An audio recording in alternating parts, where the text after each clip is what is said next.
აივნიანი ქალაქი. ნაწილი პირველი. კარი პირველი. მეხუთე. ბერების მსახური. ეს იყო ძველი სათნო ჩვეულება, რომელსაც უმეტესად ლამაზი ფეხების მქონე ასულები გულმოდგინე კეთილსინდისიერებით ასრულებდნენ. ლოცველი ქალები დასაწყისშივე წინდებსა და ფეხსაცმელებს იხდიან და ფეხში შველნი წმინდა დავითის ეკლესიაში მიეშურებიან. ფრიდრიხ ბოდენშტენდტი 1001 დღე. უშვილო ქალების წყაროსთან მამა დავითის მონასტრის ბერები შიმშილით გულშეღონებულ ჭაბუკს წააწყდნენ. წირი ეგონათ, შორიდან მომავალი მოგზაური, ლოცველი, წყალი აბკურეს, მოასულიერეს, სათუთად ასწიეს და სენაკში შეიტანეს. როცა უცნობმა ჭაბუკმა შიმშილი და წყურვილი მოიკლა, ბერებმა ვინაობა გამოჰკითხეს. წირმა კეთილ ბერებს მადლობა გადაუხადა და დასძინა. თქვენთან ღვთისადმილ ტოლვამ მომიყვანა. ძალზე შორი მხრიდან მოვდივარ და ამ ტაძრამდის დიდი გაჭირვებით და ვაივაგლახით ძლივს მოვაღწიეო. ბოლოს ბერებს შეეხვეწა თავიანთ წმინდა ოჯახში მიეღოთ და მსახურად დაეყენებინათ.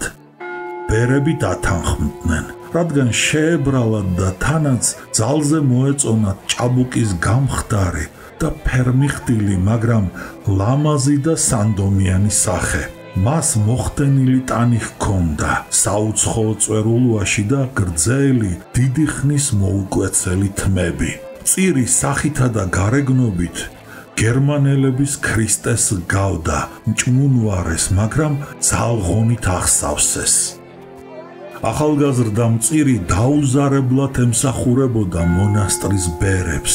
წყაროდან კოკებით წყალს ეზიდებოდა, სენაკებს ჰგვიდა, ტაძარში დამწვარ სანთელს აგროვებდა, ხამის მთევლებს სუფრის გაშლაში შველოდა და როცა მთაწმინდის შემოღამება დგებოდა, დაღლილი და დაქანცული ტაძრის გალავანთან ჯდებოდა და ქალაქის სუსტი ცეცხლის კრთომას გარიმდებული გასცქეროდა. ფანდურანთ იოსები დიდხანს იჯდა ხოლმე გალავანთან, თავჩაქინდრული და გულნაღვლიანი. მისი მუდამ დაღონებული, ნატანჯი და გაყვითლებული პირისახე ყველას ყურადღებას იქცევდა. ყველა გაკვირვებული უყურებდა. ჭაბუკს სულ არ უხდებოდა ბერის შავი სამოსი. ლოცვის დროს მოუხერხებლად იჩოქებდა და ამ დროს ზორბა მოჭიდავეს უფრო ჰგავდა, ვიდრე ღვთისმოსალ მწირს. თუმცა იგი ყოველთვის გულმხურვალედ ლოცულობდა ხატების წინ პირქვე დამხობილი და თვალებიდან ღაპაღუპით ჩამოსდიოდა ცრემლები. დუდუნით წარმოსთქვამდა პავლე მღვდელთან ნასწავლ ლოცვებს და არაფერი ეშლებოდა. ბერებს მოსწონდათ ლოცვებით გართული, გულჩათხრობილი და მუდამ დახვრემილი ჭაბუკი. არც ერთ მათგანს ფიქრადაც არ მოსდიოდა, რომ ეს უცნაური მწირი გამოქცეული გლეხი იყო. ბერების ახალგაზრდა მსახური მამა დავითში სალოცავად მოსულთ იჭვნეულად ათვალიერებდა.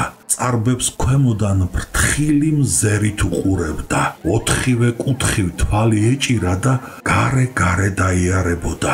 თითქოს ხალხში ყოფნა და ჟრიანული აწუხებსო. სამაგიეროდ თითო ორლამ ლოცველს და ღამის მთეველს, რომელთაც შეთქმული ცხვარი მამა დავითში დასაკლავად აჰყავდათ, ხალისით ხვდებოდა და რასაც ეუბნებოდნენ, ყველაფერს უსიტყვოდ აკეთებდა.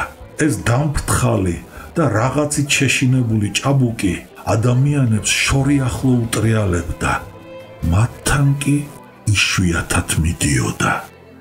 გულშემოყრილი ყმაწვილი ბერებმა იმ ადგილზე იპოვნეს, სადაც გარყვნილი დედაკაცის მიერ შეურაცხყოფილმა მამა დავითმა კვერთხი დაჰკრა და წყარო გააჩინა. აქ დროული და ჯერ ისევ ახალგაზრდა ქალები მოდიოდნენ. წყაროს წყალს ეწაფებოდნენ და ღმერთს შვილის წყალობას ევედრებოდნენ. ფანდურა დიოსები უფრო ხშირად ამ წყაროსთან იყო. აქ მამაკაცთაგან არავინ ჩამდა, რადგან ქალების რიტუალის დარღვევას ერიდებოდნენ. ბალახებში გაშოტილ მწირს კი ყურადღებას არავინ აქცევდა. ღვთისშვილად თვლიდნენ და ზოგჯერ პურითა და ყველით უმასპინძლდებოდნენ. მაგრამ მწირი მოვალე იყო დროდადრო იქ, მაღლა, ტაძრის გალავანში კოკით წყალი აეტანა და ეკლესიის მსახურებთან ერთად კენჭები დაერიგებინა გასათხოვარი და უშვილო ქალებისათვის. ძველის ძველ ჩვეულებას ქალები იმით ასრულებდნენ, რომ ეკლესიას გარშემო სამჯერ უვლიდნენ და ბედის გამოსაცდელად კენჭებს კედლებზე აკრავდნენ. ყოველ ხუთშაბათს მამა დავითის დაკლაკნილ ბილიგზე ერთი მეორეს თეთრი ბატებივით მისდევდნენ თავდახრილი, თეთრ ჩადრებში გახვეული და ფეხში შველი მლოცველი ქალები. ამ დღეს ტაძრის ეზო გასათხოვარი ქალწულებით და უშვილო დედაკაცებით ივსებოდა. სწორედ ხუთშაბათ დღეს ახალგაზრდა მწირი მოფარებულში დაბორიალობდა ან სენაკში იყო ჩაკეტილი.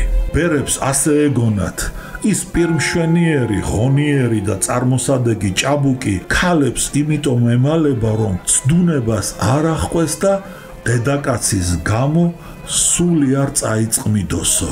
მისი ლამაზი პირისახის და ახოვანი გარეგნობის შემყურე ბერებს სხვა არაფერი შეიძლებოდა ეფიქრათ. ერთ საღამოს ტაძრის გალავანში მანანა გერმანოზიშვილი გამოჩნდა. მასთან გაიანეც ახლდა. შავებში ჩაცმული გადია და თეთრკაბიანი ყმაწვილი ქალი ტაძარში შევიდნენ. სანთლები დაანთეს, ილოცეს, მერე ტაძარს გარშემო შემოუარეს და ჩრდილოეთ კედლისაკენ გაემართნენ.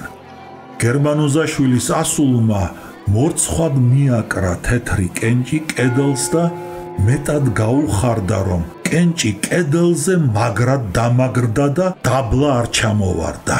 ეს წესი გასათხოვარი ქალის რიტუალი იყო ქორწინების დასაჩქარებლად.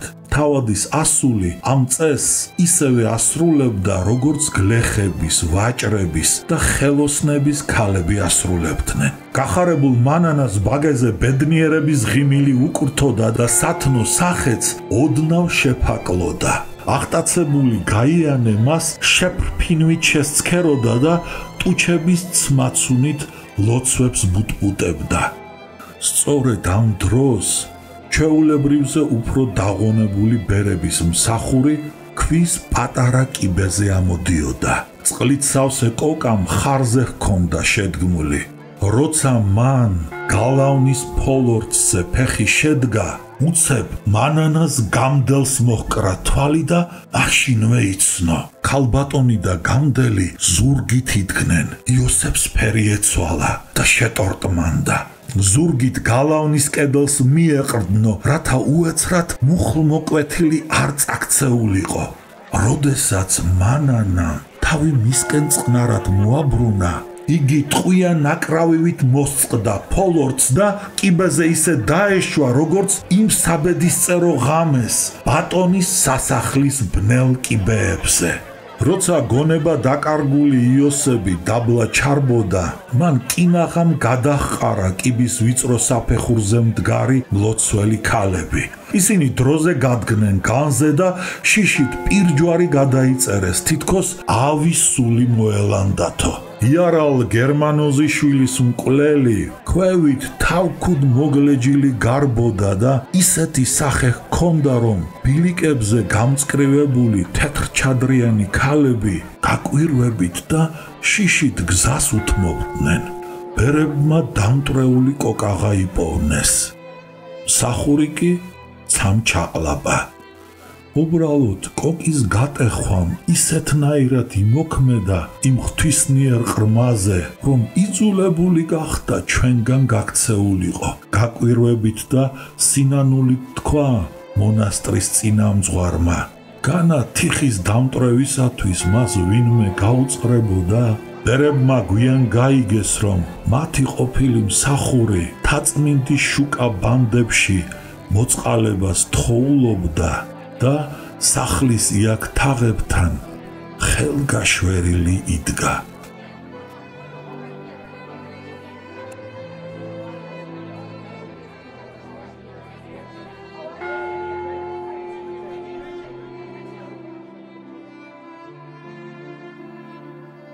სტუდია კოცი და შემეცნებით საგანმანათლებლო პროექტი რადიო კინო წარმოგიდგენთ ნიკოლოზ გაბაონის ვალერიან გაბაშვილის რომანის აივნიანი ქალაქის სრულ აუდიო სერიებს.